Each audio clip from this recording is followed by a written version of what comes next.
Welcome students, कैसे हैं सभी। आपका अपने चैनल क्विक स्मार्ट टिप्स में बहुत बहुत स्वागत है। जैसा कि हम सीटेट साइंस 2022 की तैयारी कर रहे हैं और उसी में हम प्रीवियस ईयर जो क्वेश्चंस हुए थे 2021 में वो सारे के सारे सॉल्व कर रहे हैं। उसी में आज हमारी 8th क्लास है जिसमें हम कंटेंट के 20 क्वेश्चन देखने वाले हैं जो 29 दिसंबर 2021 में पूछे गए थे। पहले हम कंटेंट के क्वेश्चन कंप्लीट करेंगे, उसके बाद हम पेडागोजी के क्वेश्चन कंप्लीट करेंगे। जिसने भी स्टार्टिंग से अगर ये सीरीज़ नहीं देखी है, मतलब 20 दिसंबर से पेपर सॉल्व कराए जा रहे हैं, 20 दिसंबर 2021 के 22, 23, 24, 25, तो वो आई बटन में एक प्लेलिस्ट का लिंक आ रहा होगा, वहाँ से स्टार्टिंग से वीडियो देख सकते हैं जहाँ पर हमने क्लास 1 से 20 दिसंबर से जो पेपर हुए थे वो सारे सॉल्व किए हैं। और आज की क्लास में हम 29 दिसंबर 2021 में जो सीटेट साइंस पेपर 2 में क्वेश्चंस पूछे गए थे वो सारे के सारे आज हम डिस्कस करेंगे। तो चलिए शुरू करते हैं क्लास और देखते हैं पहला क्वेश्चन जो पूछा गया। The heat from burning of wood in a room spread to corner of the room. Identify the process by which heat is transferred. किसी कमरे में लकड़ी के जलने से जो उत्पन्न ऊष्मा होती है कमरे के कोनों तक फैल जाती है, तो हमें बताना है उस मुख्य प्रक्रिया की पहचान करिए जिससे ऊष्मा का स्थानांतरण हो जाता है। देखिए, जो हम एनसीईआरटी में पढ़ते हैं हीट चैप्टर में, उसमें हम ये देखते हैं कि हीट जो है वो 3 तरीक़ों से ट्रांसफ़र होती है। 3 मेथड होते हैं ऊष्मा के ट्रांसफ़र होने के, स्थानांतरण होने के। पहला मेथड होता है इसमें आपका कंडक्शन जिसे हम हिंदी में बोलते हैं क्या, चालन। इसमें क्या होता है कि कोई वस्तु जो है उसमें जो मॉलिक्यूल्स होते हैं पास पास होते हैं और एक मॉलिक्यूल हीट जो है वो अगले मॉलिक्यूल पर ट्रांसफ़र करता है। ऐसे धीरे धीरे करके एंड तक जो है वो हीट ट्रांसफ़र हो जाती है। जैसे आप देख सकते हैं, अगर मोमबत्ती के आगे आप चम्मच रख देंगे तो चम्मच जो है वो पहले आगे से गर्म होगी, धीरे धीरे धीरे धीरे चम्मच जो है वो पीछे तक गर्म हो जाएगी। मतलब जो मॉलिक्यूल सॉलिड स्टेट में पास पास थे वो धीरे धीरे अपनी हीट जो है अदर मॉलिक्यूल्स को ट्रांसफ़र कर रहे हैं। तो वो मेथड होता है आपका कंडक्शन। क्योंकि यहाँ पर रूम के कॉर्नर में हीट जो है वो पहुंची है तो कंडक्शन तो यहाँ होगा नहीं, और जब कंडक्शन नहीं होगा तो बी और सी जो है यहाँ से बाहर हो जाएंगे। अब यहाँ पर जो आंसर होगा वो होगा आपका ऑप्शन नंबर ए, कन्वेक्शन और रेडिएशन, जो हीट के दूसरे और तीसरे मेथड हैं। कन्वेक्शन को हिंदी में संवाहन बोलते हैं और रेडिएशन को विकिरण बोलते हैं। देखिए, जो कन्वेक्शन मेथड होता है, संवाहन होता है, उसमें क्या होता है, जैसे पानी होता है, जब हम पानी को गैस पर रखते हैं तो आप देखेंगे पहले जो पानी के नीचे वाला मॉलिक्यूल्स हैं वो गर्म होते हैं, नीचे वाला हिस्से का पानी जो है वो गर्म होता है, ऊपर का पानी जो है वो गर्म नहीं होता।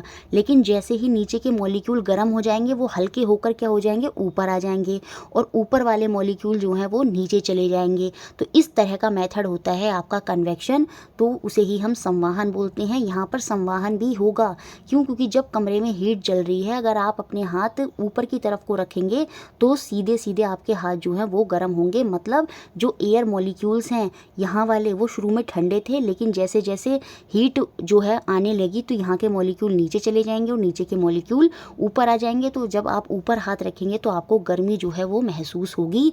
तो कन्वेक्शन मेथड संवाहन मेथड भी होगा, और रेडिएशन विकिरण जिसमें किसी माध्यम की ज़रूरत भी नहीं होती, तब भी जो है वो हीट जो है वो ट्रांसफ़र हो जाती है। जैसे सन से अर्थ तक जो हीट आ रही है वो आपकी कौन से मेथड से आती है, वो रेडिएशन से आती है, विकिरण से आती है, जिसमें किसी भी मीडियम की रिक्वायरमेंट नहीं होती।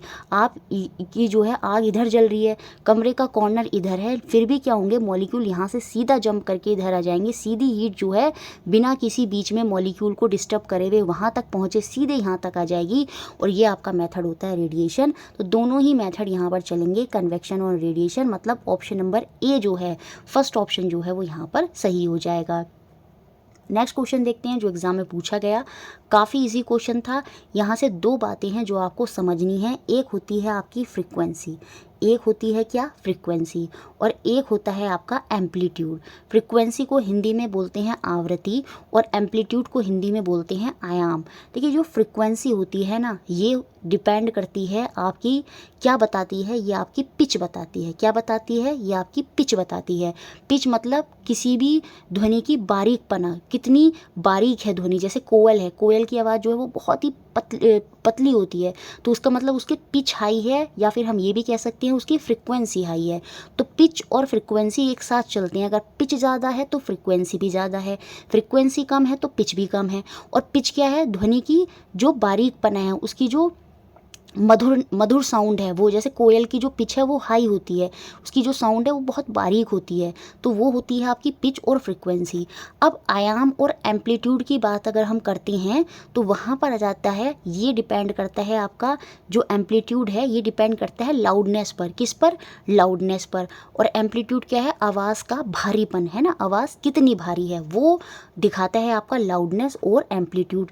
जैसे जैसे एम्पलीट्यूड बढ़ता है वैसे ही लाउडनेस बढ़ती है। तो ये भी आपको याद रखना है कि एम्पलीट्यूड का रिलेशन लाउडनेस से होता है और फ्रीक्वेंसी का रिलेशन पिच से होता है।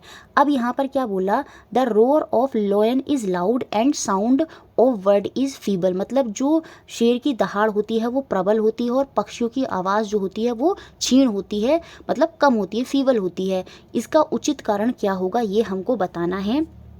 Frequency of vibration of roar of lion is higher. मैंने बताया लॉयन क्या करता है? दहाड़ता है, उसकी आवाज़ पतली नहीं होती, उसकी आवाज़ मोटी होती है।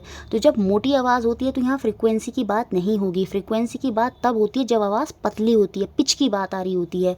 तो पहला ऑप्शन भी बाहर। यहाँ पर भी बोल रहा है frequency of vibration of roar of lion and the bird sound is same. बिल्कुल गलत, फ्रीक्वेंसी दोनों की सेम ही नहीं होती। जो लॉयन की दहाड़ने की आवाज़ होती है उसकी जो फ्रीक्वेंसी होती है वो कम होती है और बर्ड की साउंड की फ्रीक्वेंसी ज़्यादा होती है क्योंकि वो पतली होती है। तो ये ऑप्शन भी बाहर। ये जो थर्ड ऑप्शन है वो यहाँ पर बिल्कुल सही होगा। जो एम्पलीट्यूड है vibration of roar of lion is larger as compare to bird sound. शेर की जो दहाड़ का आयाम है वो पक्षी की ध्वनि के आयाम की तुलना में बड़ा होता है। जब आयाम ज़्यादा होगा मतलब आवाज़ जो है वो भारी होगी। तो जैसे लॉयन की आवाज़ जो है वो भारी होती है, तो यहाँ पर थर्ड ऑप्शन ही सही होगा। वो क्यों भारी होती? क्योंकि एम्पलीट्यूड जो है उसकी वाइब्रेशन ऑफ रोअर की जो है वो ज़्यादा होता है, याद रखेंगे। अब जैसे एक क्वेश्चन ऐसे भी बन सकता है, लड़की की आवाज़ जो होती है वो पतली होती है, तीखी होती है ना, जैसे लड़कियां बोलती हैं कि बहुत तीखा बोलती हैं, इस तरह से पतली सी आवाज़ होती है लड़कियों की। लेकिन लड़कों की आवाज़ क्या होती है? भारी होती है। तो जब लड़कियों की बात करिए इसका मतलब उनकी फ्रिक्वेंसी ज़्यादा है, पिच ज़्यादा है। लेकिन जब लड़कों की बात हो रही है तो उनका एम्पलीट्यूड ज़्यादा है, उनकी जो आयाम है वो ज़्यादा है। तो इस तरह से ये दोनों चीज़ें जो हैं आपको ध्यान रखनी है। ये क्वेश्चन एग्जाम में बहुत बार बना है और आगे भी बन सकता है। तो ऑप्शन नंबर थर्ड यहाँ पर सही था। नेक्स्ट क्वेश्चन देखते हैं, क्वेश्चन नंबर 3। बहुत ही सिंपल और बहुत ही अच्छा क्वेश्चन था। Which is correct in relation to a cyclone. जो चक्रवात होता है उसके बारे में हमें बताना है कि कौन सा कथन यहाँ पर सही है। Eye of a storm is a calm area. ये अगर आपको नहीं पता तो पता होना चाहिए, जो साइक्लोन का बीच का हिस्सा होता है, सेंटर ऑफ साइक्लोन होता है, उसे ही हम काम एरिया बोलते हैं। क्या बोलते हैं? काम एरिया बोलते हैं, या फिर आई ऑफ द स्टॉर्म भी हम उसको बोलते हैं।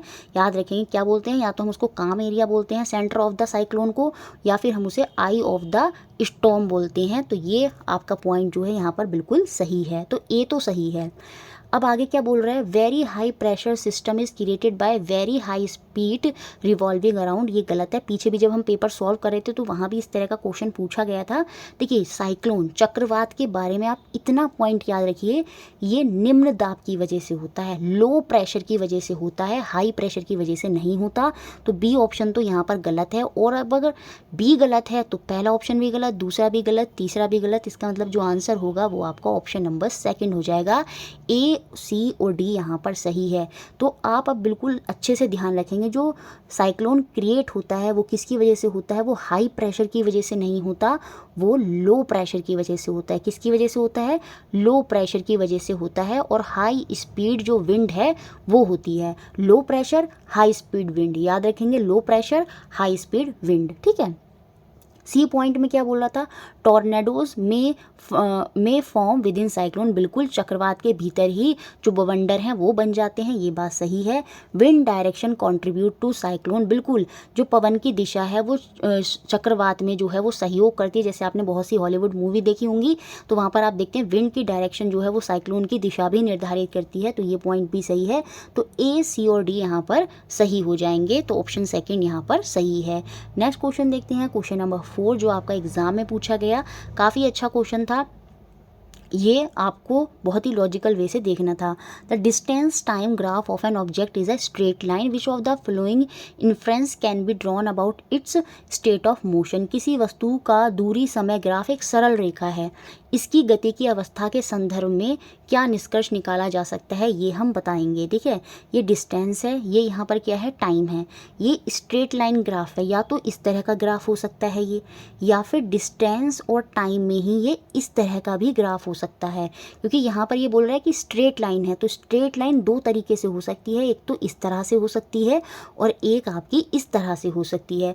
तो इन दोनों कंडीशन में हम क्या बोल सकते हैं, या तो ऑब्जेक्ट आपका रेस्ट में होगा या फिर वो यूनिफॉर्म स्पीड में मोशन कर रहा होगा। क्योंकि डिस्टेंस टाइम से क्या आएगी, आपकी स्पीड आएगी।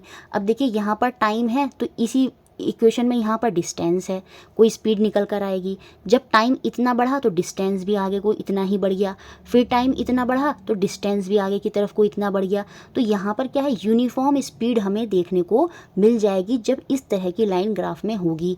दूसरे केस में देखिए, ये सेकंड वाले केस में यहाँ पर जब इस तरह से स्ट्रेट लाइन है तो यहाँ पर टाइम तो बढ़ रहा है लेकिन डिस्टेंस नहीं बढ़ रहा। मतलब डिस्टेंस यहाँ पर ये है, जैसे सपोज यहाँ पर 4 है, 4 किलोमीटर है, टाइम यहाँ पर 1 मिनट है, फिर टाइम यहाँ पर 2 मिनट बढ़ा लेकिन अभी भी डिस्टेंस क्या रहा, 4 किलोमीटर ही रहा। टाइम यहाँ पर 2 मिनट हुआ लेकिन अभी भी डिस्टेंस क्या है, 4 किलोमीटर है, क्योंकि ये लाइन सीधी है। तो इस केस में ऑब्जेक्ट क्या है, आपका रेस्ट पोजीशन में हो सकता है। कैसी पोजीशन में हो सकता है, रेस्ट पोजीशन में हो सकता है। तो यहाँ से हम ये बोल सकते हैं, ये निष्कर्ष निकाला जा सकता है मोशन के बारे में कि या तो ऑब्जेक्ट क्या है आपका रेस्ट अवस्था में है, या फिर ऑब्जेक्ट क्या है आपका जो है एक समान गति से चल रहा है। तो ऑप्शन नंबर सेकंड यहाँ पर सही हो जाएगा, ए या बी, दोनों में से कोई भी यहाँ पर सही हो सकता है। नेक्स्ट क्वेश्चन देखते हैं, क्वेश्चन नंबर 5 एनसीईआरटी में देखने को मिलता है। थ्योरी वाली क्लासेस देखनी है, 32 क्लासेस, आई बटन में वीडियो का लिंक आ रहा होगा। जिससे भी अभी स्टार्टिंग से तैयारी करनी है सीटेट साइंस की, तो वो जो आई बटन में प्लेलिस्ट आ रही है 32 क्लासेस की, वो सारी क्लासेस देखें, सेल्फ से नोट बनाएं, अच्छे से उनको समझना है डिटेल में, फिर एनसीईआरटी से भी पढ़ें, तभी आप सीटेट साइंस में अच्छा स्कोर कर पाएंगे। और उसके बाद ये प्रीवियस ईयर जो है सारे आप क्या करें, सॉल्व करें, तो देखिए आपको कितनी आसानी होगी। उसमें जब हमने पढ़ा था तो उसमें हमने पूरा जो शीप का प्रोसेस होता है वूल तक जाने का, तो वो पूरा प्रोसेस वहाँ पर एक्सप्लेन किया गया है। और उसी प्रोसेस में हमको जो यहाँ पर सही चरण है उनका सही क्रम जो है वो हमको बताना है, कैसे जो शीप होती है, जो भेड़ होती है, उससे हमें वूल जो होती है, ऊन जो होती है, वो प्राप्त हो जाती है। तो सबसे पहले क्या होता है, सबसे पहले यहाँ पर ऊन की कटाई होगी। आप हिंदी से भी देख सकते थे क्वेश्चन में, अगर आपको इंग्लिश में समझ में नहीं आ रहा तो उसके हिंदी के ऑप्शन में चले जाइए, कभी कभी वो भी काम हो जाता है। जैसे इंग्लिश में समझने में थोड़ा सा जो बच्चे हैं, जिसने नहीं पढ़ा होगा उसको दिक्कत हो रही होगी कि शेयरिंग बोलते हैं, लेकिन हिंदी में एकदम समझ में आता।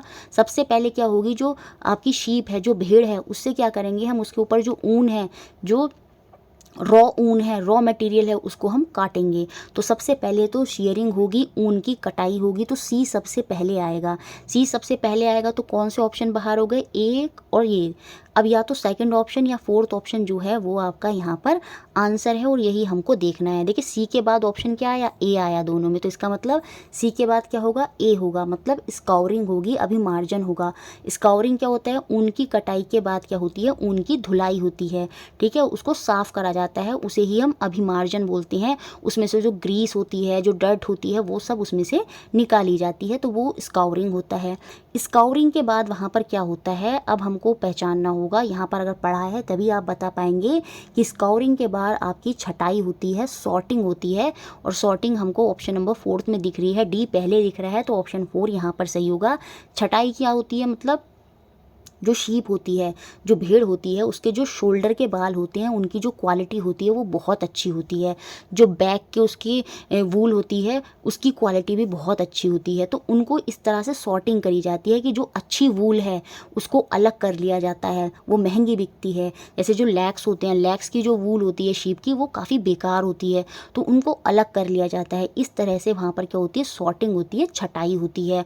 और छटाई होने के बाद आपका क्या हो जाएगा, उसकी फिर धुनाई होती है। क्या होती है, कार्डिंग होती है, धुनाई होती है, और सबसे लास्ट में उसकी बुनाई हो जाएगी और उसकी रंगाई हो जाएगी। तो इस तरह से यहाँ पर ऑप्शन नंबर 4 जो है वो सही क्रम जो है यहाँ पर बन जाएगा।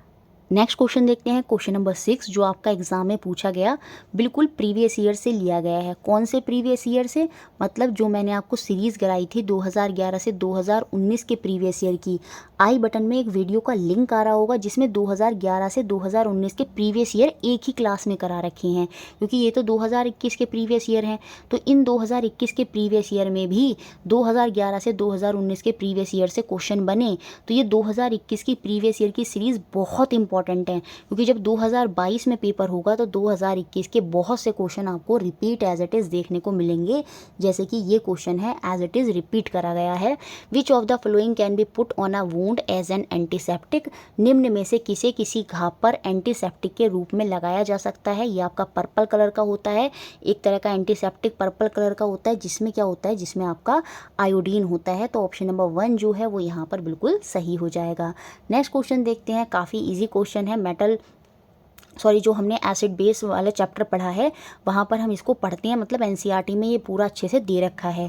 क्वेश्चन क्या है, magnesium burn in air to form A is dissolve in water to form B. तो हमको ए और बी बताने हैं, वो प्रकृति में क्या है। देखिए मैग्नीशियम जो Mg होता है, जब वायु में जलता है, ऑक्सीजन में जलता है, तो ये क्या फॉर्म करता है, ये आपका MgO मैग्नीशियम ऑक्साइड जो है वो फॉर्म करता है। तो सबसे पहले तो मैग्नीशियम ऑक्साइड बनेगी, तो जो ए है वो यहाँ पर क्या है, वो आपका मैग्नीशियम ऑक्साइड है। अब ये जो मैग्नीशियम ऑक्साइड है, इन्होंने बोला कि जब ये पानी के साथ रिएक्ट करेगा, डिजॉल्व इन वाटर मतलब H2O, पानी के साथ जब ये रिएक्ट करेगा तो ये क्या बनाता है, ये आपका मैग्नीशियम हाइड्रोक्साइड जो है वो बना देता है। और मैग्नीशियम हाइड्रोक्साइड आपका क्या होगा, जब भी हाइड्रोक्साइड OH आ जाता है तो वो आपका बेस होता है, वो आपका क्षार होता है।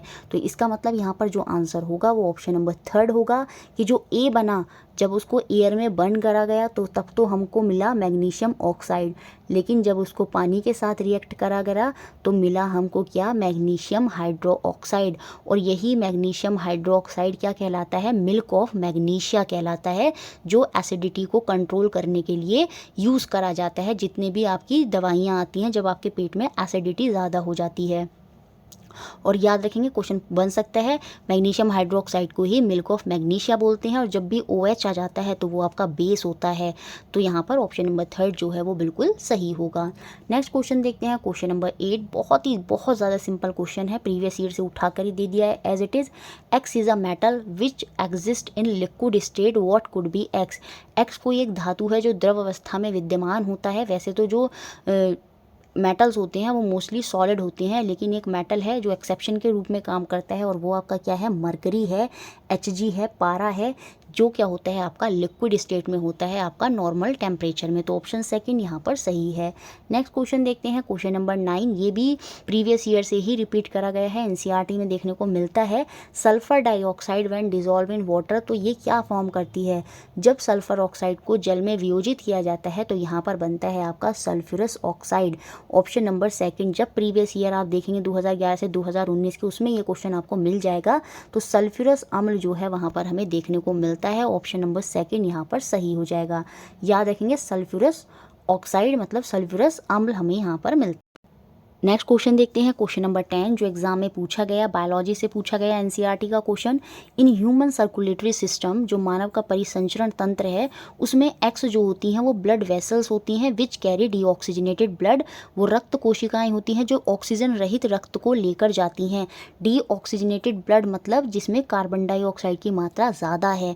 एंड हैव वाई वॉल्स, और इनकी वॉल्स, इनकी जो भित्तियाँ हैं वो वाई की होती हैं। देखिए जो डीऑक्सीजनेटेड ब्लड लेकर जाती हैं वो जो हमारी नलिकाएं हैं, जो हमारी ब्लड वेसल्स हैं, वो कौन सी होती हैं, वो हमारी वेन्स होती हैं, वो हमारी शिराएं होती हैं।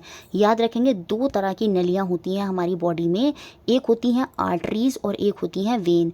आर्टरीज को हिंदी में धमनियाँ बोलते हैं और वेन को हिंदी में शिराएं बोलती हैं।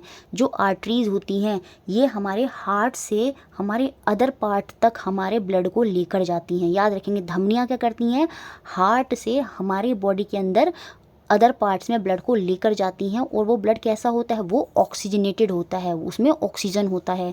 लेकिन जो वेन्स होती हैं ये क्या करती हैं, बॉडी में सारी जो प्रक्रिया ख़त्म हो जाती है उसके बाद जो डीऑक्सीजनेटेड ब्लड होता है उसको वापस हमारे हार्ट तक लेकर आती हैं। वो होती हैं आपकी शिराएँ, वेन्स, जिनमें डीऑक्सीजनेटेड ब्लड होता है। और ये जो वेन्स होती हैं, क्योंकि ये देखिए जब ये हार्ट है सपोज़ आपका, और जब हार्ट से बॉडी के पार्ट में जब क्या कहते हैं आपका रक्त जाता है, ब्लड जाता है, तो वहाँ पर प्रेशर बहुत ज़्यादा होता है, जिसकी वजह से आर्टरीज़ जो होती हैं वो थिक होती हैं, वो मोटी होती हैं और इलास्टिक होती हैं। लेकिन क्योंकि वहाँ पर जब कोई भी चीज़ ऊपर से नीचे आ रही होती है, सीधी सी बात है, तो वहाँ पर प्रेशर ज़्यादा होगा। तो याद रखेंगे जो धमनियाँ होती हैं, जो आर्टरीज़ होती हैं, वो मोटी होती हैं, वो थिक होती हैं। लेकिन जब यही ब्लड आपका हार्ट तक वापस आता है, मतलब बॉडी के पार्टों से वापस कहाँ आता है, हार्ट तक आता है, तो उनमें जो ये नलियाँ होती हैं, ये जो वेन्स होती हैं, ये जो शिराएँ होती हैं, ये थिन होती हैं, ये पतली होती हैं, क्योंकि यहाँ पर जो रक्त की स्पीड होती है, जो प्रेशर होता है, वो यहाँ पर काफ़ी कम होता है। तो यहाँ पर ये जो वॉल होंगी इनकी, वो कैसी होती हैं, वो थिन होती हैं। तो मतलब ऑप्शन नंबर सेकंड जो है वो यहाँ पर पूरी तरह से सही हो जाएगा। यहाँ पर बात हो रही है वेन्स की, और वेन्स की वॉल जो भित्तियाँ होती हैं वो कैसी होती हैं, वो पतली होती हैं, थिन होती हैं। Z carries blood from lungs to heart, तो हमको बताना है XYZ क्या है। जेड के बारे में भी बात हो रही है, जो रक्त को फेफड़ों से हृदय तक लेकर आती हैं। देखिए यहाँ पर आपके फेफड़े हैं, ठीक है, तो फेफड़े से भी रक्त को कहाँ, पहले हृदय में लाते हैं, फिर हृदय से बॉडी के पार्ट में जाता है। तो फेफड़ों से जब आपका ब्लड जो है वो हार्ट तक आ रहा है, देखिए लाने का काम हार्ट पर लाने का काम कौन करती हैं, वो वेन्स ही करती हैं। ठीक है, ये एक्सेप्शन होती हैं आपकी पल्मोनरी वेन जो है, यहाँ पर ये एक्सेप्शन है। ये क्या करती है, ये शुद्ध रक्त को ही हार्ट तक लेकर आती है। आप तो बस इतना याद रखिए, जो हार्ट से जाती हैं वो आर्टरी होती हैं, जो हार्ट में लेकर आती हैं वो आपकी वेन्स होती हैं। अब जो एक्सेप्शन होती है वो पल्मोनरी वेन होती है।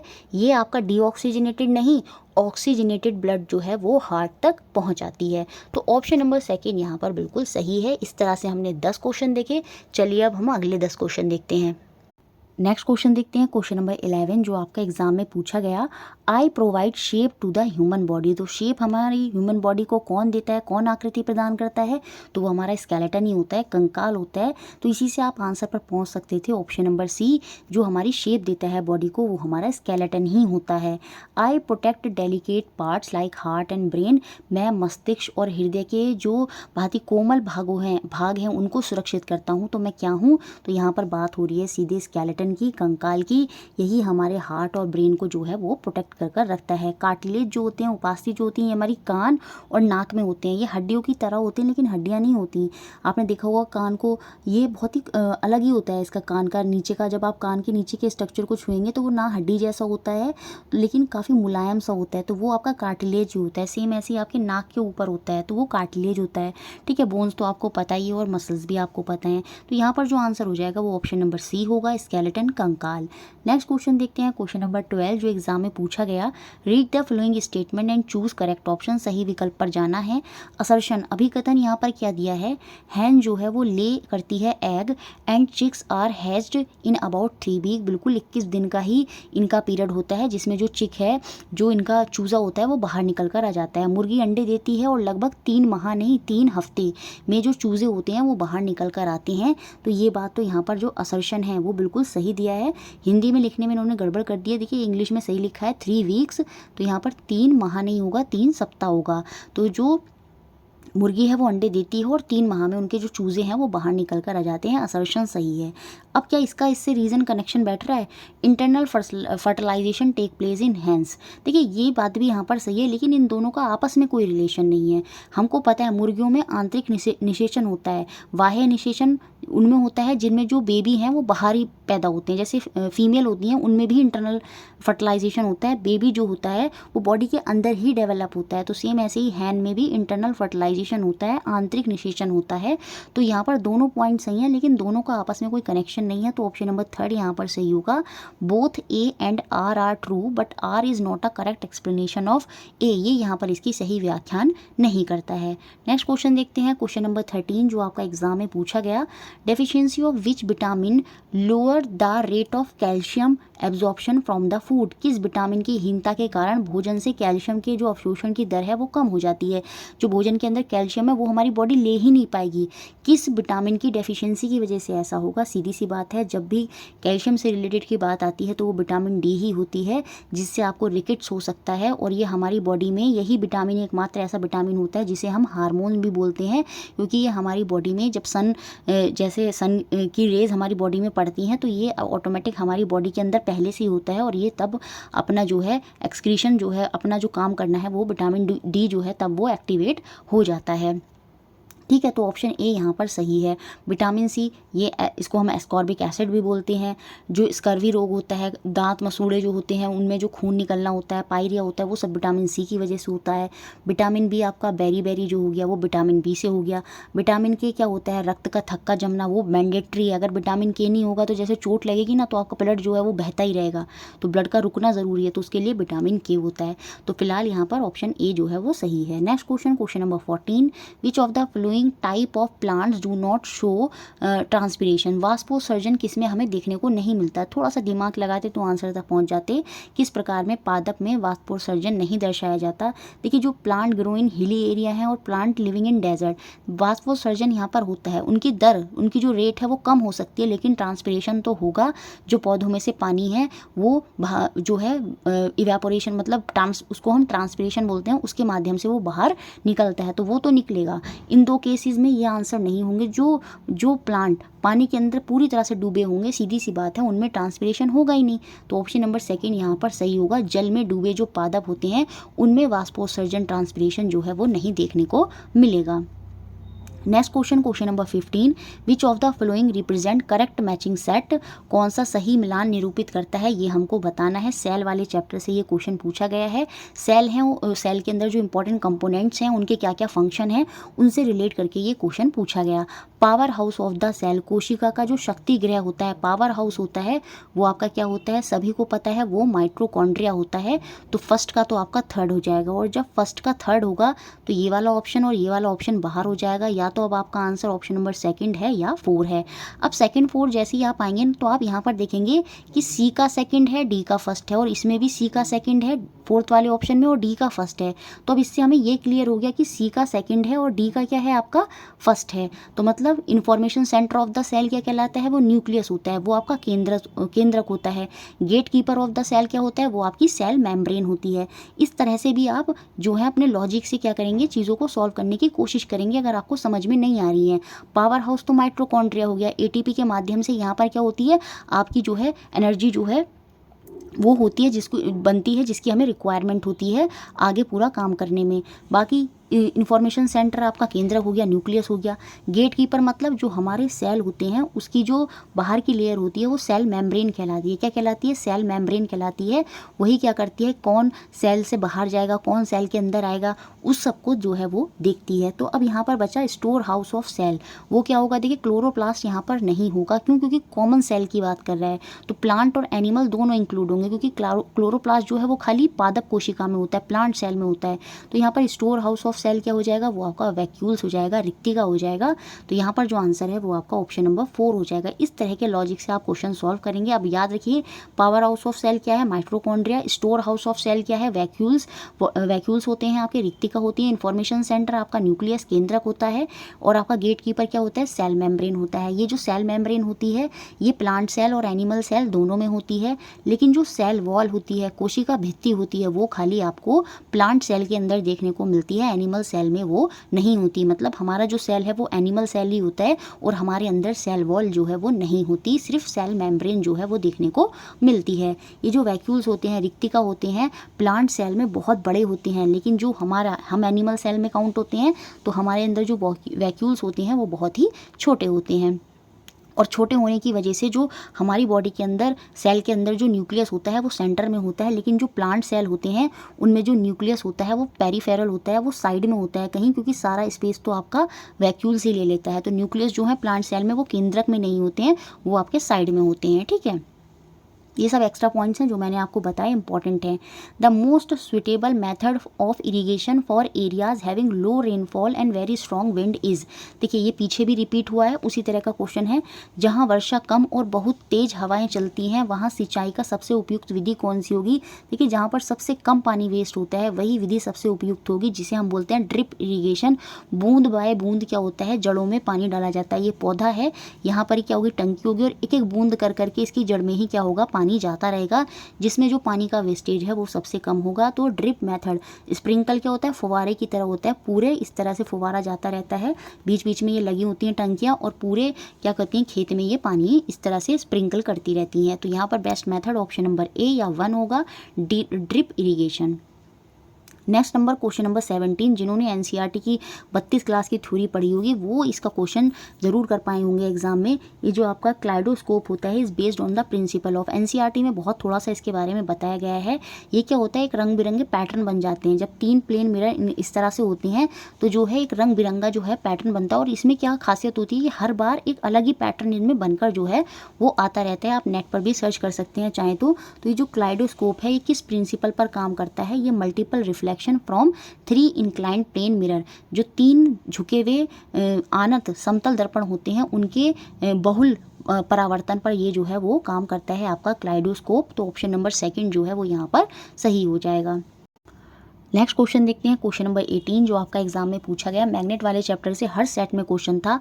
आई बटन में एक वीडियो का लिंक आ रहा होगा जिसमें पर्टिकुलर आप क्लास 5 देखेंगे, जिसमें हमने मैग्नेट चैप्टर ही जो है वो अच्छे से डिस्कस करा है। 32 क्लासेस ज़रूर देखेंगे, उसमें क्लास 5 जो है वो पर्टिकुलर मैग्नेट के बारे में ही है। Which of the flowing activities can be use for identification of north and south pole of a magnet. निम्नलिखित में से किस गतिविधि का उपयोग करके एक चुंबक के उत्तरी और दक्षिणी ध्रुव जो है वो आप पहचान सकते हैं। जब आप मैग्नेट को घुमाते हैं, फ्रीली सस्पेंड कर देते हैं, तो मैग्नेट हमेशा नॉर्थ साउथ में ही आके रुकती है, ये हम पढ़ते भी हैं। तो ऑप्शन नंबर 4 यहाँ पर सही होगा, freely suspending the magnet from the middle. Middle से अगर आप उसको फ्रीली एक धागे में बांध के ऐसे सस्पेंड कर देंगे तो जब वो रुकेगी तो रुकने के बाद वो हमेशा नॉर्थ और साउथ डायरेक्शन में ही आएगी, और यही बेस्ट विधि होगी आपकी आइडेंटिफाई करने के लिए नॉर्थ और साउथ पोल। तो ऑप्शन 4 यहाँ पर सही है। नेक्स्ट क्वेश्चन, क्वेश्चन नंबर 19 थोड़ा सा अलग क्वेश्चन था, मतलब 6, 7, 8 की एनसीईआरटी से अलग क्वेश्चन आया, लेवल बढ़ के क्वेश्चन आया। कोई नहीं, 1-2 क्वेश्चन अगर ऐसे आते हैं तो आप उन्हें स्किप कर सकते हैं। इन 1-2 क्वेश्चन के लिए आप ये नहीं कि 9, 10 की एनसीईआरटी पढ़ने बैठ जाएं, ये आपको नहीं करना है। Victor connected a battery and fixed resistance in the electric circuit. Now he want to regulate the current without changing the voltage. How can he do that? Victor ने विद्युत परिपथ में एक बैटरी और एक निश्चित प्रतिरोधक जोड़ा। देखिए प्रतिरोधक रेजिस्टेंस क्या होता है, किसी को रोकने के लिए, जैसे करंट जा रहा है ना, करंट प्रवाह कर रहा है, उसको कम करने के लिए बीच में क्या लगा देते हैं, रेजिस्टेंस लगा देते हैं। वो क्या करता है, करंट के प्रवाह को कम कर देता है। फिर जो करंट यहाँ पर जा रहा है, अगर सपोज 8 एम्पियर का करंट यहाँ पर जा रहा है तो हो सकता है बाद में वो 5 एम्पियर का करंट हो जाए। तो रेजिस्टेंस क्या कर रहा है, करंट को रोक रहा है, ठीक है। तो फिक्स्ड रेजिस्टेंस उसमें क्या कर दिया है, इलेक्ट्रिक सर्किट में एक लगा दिया है। अब वो करंट को रेगुलेट करना चाहता है, वोल्टेज को चेंज करे बिना, तो वो कैसे कर सकता है। देखिए रेजिस्टेंस उसने लगाया तो उसको रिमूव क्यों करेगा, तो थोड़ा सा लॉजिक लगाकर भी सोच सकते थे। Bye connecting one fix resistance, वो तो उसने पहले ही लगा दिया है, ठीक है, ये भी नहीं होगा। By changing the temperature, temperature का कोई यहाँ पर मतलब नहीं है, तो ऑप्शन नंबर 1 जो है वो यहाँ पर बिल्कुल सही होगा। बाय कनेक्टिंग रियोस्टेट, ये जो रियोस्टेट होता है इसका काम यही होता है, ये जो करंट वेरी कर रहा होता है उसको रेगुलेट करने के लिए। जब भी याद रखेंगे करंट जो वेरी कर रहा है उसको रेगुलेट करने के लिए ही हम रियोस्टेट का प्रयोग करते हैं, और ये ओम्स के प्रिंसिपल ही पर ही काम करता है। अगर इसका यूनिट भी पूछा जाए तो भी ओम्स होता है। ओम्स में क्या होता है, V is directly proportional to I, और I को जब हमें इक्विवेलेंट करेंगे V is equal to IR हो जाता है। तो रेजिस्टेंस की इन्वर्सली प्रोपोर्शनल जो है वो आपका करंट जो है वो काम कर रहा होता है। ये अभी ओम्स लॉ पर हमें इतना नहीं जाना है, तो फिलहाल इतना याद रखेंगे बाय कनेक्टिंग रियोस्टेट। तो अगर आगे कभी पूछ ले रियोस्टेट क्या करता है, अगर करंट वेरी कर रहा है तो उसको रेगुलेट करने के लिए ही हम रियोस्टेट का जो है वो प्रयोग करते हैं। नेक्स्ट और लास्ट क्वेश्चन 20 क्वेश्चन। देखिए वीडियो अच्छा लगता है तो उसको लाइक ज़रूर करा करें, लाइक बहुत ज़रूरी है, उससे मैम को मोटिवेशन मिलता है। शेयर कर दें ताकि ज़्यादा से ज़्यादा लोग जो साइंस की तैयारी कर रहे हैं वो इस चैनल से जुड़ जाएं। Read the following statement and choose correct option, पढ़िए और सही विकल्प पर हमें पहुँचना है। असर्शन हमको दिए, अभी कथन क्या दिया है, the sky appear blue during the day and red during sunset, मतलब जो स्काई है वो ब्लू दिखता है सनराइज़ के समय और जो रेड है वो दिखता है सनसेट के समय। ये बात बिल्कुल सही है। The colour of the sky is due to reflection of light, नहीं, ये जो कलर ऑफ द स्काई होता है रिफ्लेक्शन की वजह से नहीं होता, ये स्कैटरिंग ऑफ लाइट की वजह से होता है। तो रीज़न तो गलत है, तो मतलब ऑप्शन नंबर 3 यहाँ पर सही हो जाएगा। A is true but R is false. इसको थोड़ा सा समझ लेते हैं। देखिए, ये स्कैटरिंग ऑफ लाइट होती है। लाइट में आपके 7 कलर देखने को मिलते हैं, जिसे हम क्या बोलते हैं, विवग्योर। क्या बोलते हैं, विवग्योर। तो यहाँ पर जो रेड होता है ना, इसकी वेवलेंथ जो होती है वो सबसे ज़्यादा होती है, और ये जो विवग्योर में वायलेट है इसकी वेवलेंथ कम होती है, ब्लू की भी कम होती है, फिर ग्रीन, येलो, फिर आपका ऑरेंज और रेड। तो रेड की वेवलेंथ जो है वो सबसे ज़्यादा है, और आपके जो विवग्योर में VIV है, इनकी वेवलेंथ जो होती है वो काफ़ी कम होती है। तो जब इनकी वेवलेंथ कम होती है और सनलाइट जब आती है तो सबसे पहले यही कलर पड़ते हैं, तो ये क्या होते हैं, एकदम से स्कैटर कर जाते हैं, क्योंकि वेवलेंथ कम है तो सनलाइट जैसे आई एकदम से सबसे पहले यही कलर आएगा और ये एकदम से स्कैटर कर जाएंगे। जब ये एकदम से स्कैटर कर जाएंगे तो बाकी कलर छुप जाएंगे, जिसकी वजह से दिन के समय जो है वो स्काई हमें ब्लू दिखेगा। ठीक है, मोस्टली क्या दिखता है, ब्लू दिखता है। वैसे आप ये सोचेंगे वायलेट आपका बैंगनी क्यों नहीं दिखता, क्योंकि ब्लू जो है वो हम उसकी तरफ ज़्यादा सेंसिटिव होते हैं, तो ब्लू जो है वो हमको दिखाई देता है। ठीक है, उसके बाद जब शाम होती है तो शाम में जो है लाइट जो है वो लंबा ट्रैवल करती है, तो मतलब इनको छोड़कर वो आगे बढ़ेगी, लंबी वेवलेंथ की तरफ को जाएगी, जिसकी वेवलेंथ ज़्यादा है। तो रेड की और ऑरेंज की वेवलेंथ ज़्यादा है, तो शाम के समय जब लाइट जो है लंबा ट्रैवल कर रही है, तो जब वो एयर के मॉलिक्यूल से टकराएगी तो वो वहाँ पर इन कलर को छोड़कर कौन से, रेड और ऑरेंज को जो है वो स्कैटर कर देगी, क्योंकि वहाँ पर वो लंबा चली है। तो जिनकी वेवलेंथ ज़्यादा है वही कलर जो होंगे वो स्कैटर हो जाएंगे, और शाम के समय इसी वजह से हमें रेड और ऑरेंज जो है वो आपका स्काई जो है वो दिखाई देता है। तो वो स्कैटरिंग ऑफ लाइट होता है, ना कि रिफ्लेक्शन ऑफ लाइट। तो इसलिए असर्शन तो सही है लेकिन रीज़न बिल्कुल गलत है, तो ऑप्शन 3 यहाँ पर सही हो गया। इस तरह से हमने ये 20 क्वेश्चन देखे। वीडियो अच्छा लगता है लाइक करें, शेयर करें और चैनल से जुड़े रहें।